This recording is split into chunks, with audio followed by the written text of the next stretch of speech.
E aí, pessoas, bom, na última aula nós vimos então o início da eletrostática, que são cargas elétricas em repouso, e aí nós vamos dar continuidade, portanto, no conteúdo, entrando nos processos de eletrização. O que nós vamos aprender nesses processos de eletrização são as maneiras de fazer com que um corpo adquira uma determinada quantidade de cargas elétricas, tá? Nós vamos ver que esses processos podem acontecer de três maneiras. O primeiro é o processo de eletrização por atrito, o segundo é o processo de eletrização por contato e o terceiro é o processo de eletrização por indução. Tá? Na aula de hoje, nós vamos ver como é que funciona o processo de eletrização por atrito, ou seja, como é que eu faço para que um corpo adquira uma determinada quantidade de carga pelo processo de atrito.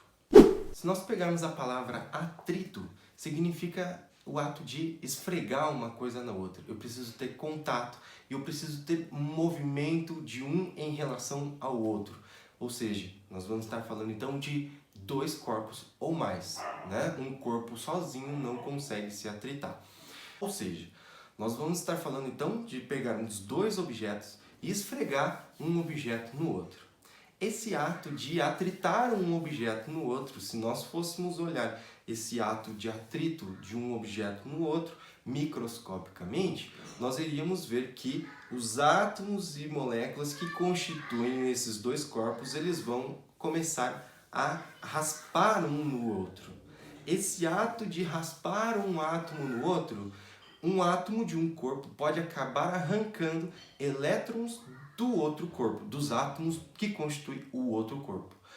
Portanto, como consequência do processo de eletrização por atrito, é que, inicialmente, os dois corpos eles podem estar eletricamente neutros. Ou seja, eu não necessito de que um dos corpos esteja eletricamente carregado, inicialmente, tá? Eu posso pegar dois objetos neutros, atritar, e no final das contas eu vou ter esses dois objetos eletrizados. Um porque recebeu os elétrons de um corpo e o outro porque perdeu esses elétrons para o outro corpo.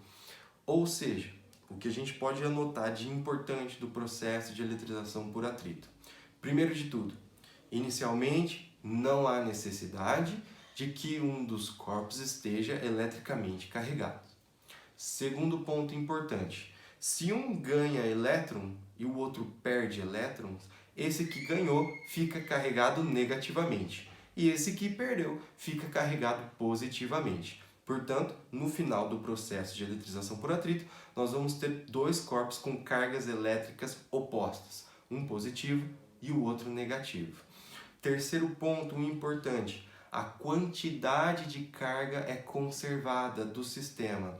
Significa que nós vamos dar apenas os processos onde eu não consigo criar e nem destruir carga elétrica. Eu só consigo transferir, transportar de um corpo para o outro.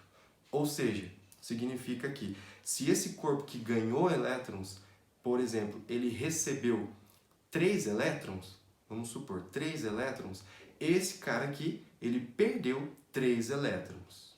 O que significa? Significa que esse cara e esse cara possuem a mesma quantidade de carga em módulo, certo? Porém, em sinais opostos. Então, a quantidade de carga elétrica de um corpo é igual à quantidade de carga elétrica do outro corpo. A quantidade de carga, portanto, é conservada. Bom, mas quem fica positivo, quem fica negativo? Por exemplo, se eu pegar um bastão de vidro e atritar em um pedaço de pano que ele seja feito de seda, por exemplo. Se eu atritar esse bastão de vidro na seda, nós vamos ter que os dois corpos ficarão eletricamente carregados. Mas quem recebeu e quem perdeu o elétron? Quem ficou carregado positivo e quem ficou carregado negativo? Para isso, nós temos uma forma de organização de tipos de substâncias. Essa organização é chamada de série triboelétrica, onde organiza os tipos de substâncias com a tendência de receber ou perder esses elétrons. Ou seja, eles têm a tendência de ficar eletricamente positivo ou negativo. Por exemplo, como é que funciona essa série triboelétrica que está aparecendo para vocês aí? Se eu atritei vidro e seda, se nós olharmos para a série, o vidro está mais para cima, ele está mais na parte superior do que a seda, que está um pouquinho mais para baixo. Nós temos que, para cima, os objetos têm a tendência de perder elétrons, ou seja, têm a tendência de ficar eletricamente carregados positivo. Já conforme nós vamos descendo os tipos de substâncias, nós vamos aumentando a tendência desses corpos em receber esses elétrons, ou seja, de ficar com carga elétrica negativa. Portanto, se eu atritei vidro e seda, no final das contas nós vamos ter que a seda recebe os elétrons do vidro, ou seja, o vidro fica eletricamente carregado positivo e a seda fica eletricamente carregada negativo. Um outro exemplo, se a gente atritar, por exemplo, cobre com lã, nós vamos ter que a lã, como ela está na parte mais superior dessa série do que o cobre, a lã vai doar elétrons para o cobre, ou seja, a lã vai ficar positiva e o cobre vai ficar negativo, certo? Bom, esse é o nosso primeiro processo de eletrização, o processo por atrito, e nas próximas aulas nós vamos ver os outros dois processos de eletrização, que é contato e indução, beleza? Qualquer dúvida, só enviar mensagem para mim.